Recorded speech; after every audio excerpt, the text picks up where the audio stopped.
What's wrong? Your ring. Iron burns fairies. I'm sorry.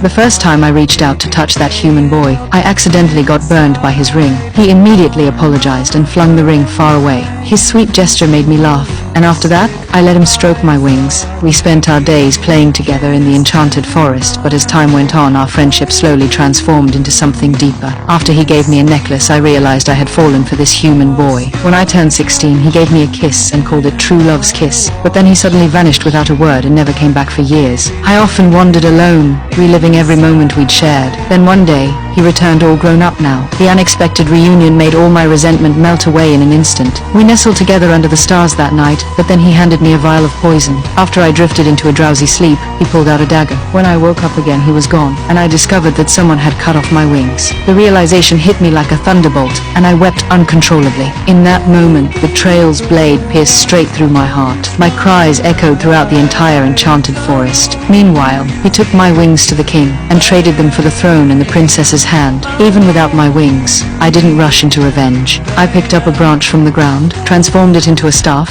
and used it to steady myself as I stumbled forward. My heart had turned to ash, and the once vibrant forest lost all its magic. The next day, I transformed a raven into human form. To be my spy, I needed to know why he'd been so heartless. By then, he'd already been crowned king and married the princess. When the raven brought me this news, any mercy left in my heart vanished completely. I turned dark, my rage soaring to the heavens. Though I'd lost my wings, the thirst for revenge multiplied my powers several times over. I stared into the distance, determined to make him feel the same despair and pain. One day, the raven brought news that the king and queen had a child and would soon hold a grand celebration. A grand celebration for a baby.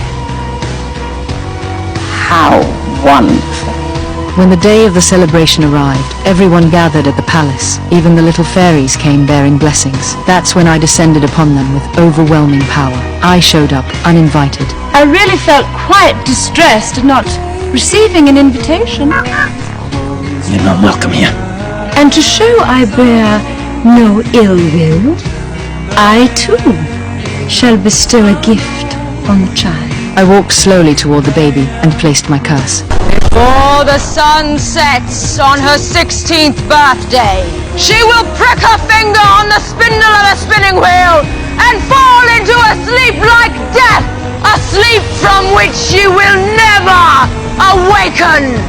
The princess can be woken from her death sleep, but only by true love's kiss. This curse will last to the end of time. No power on earth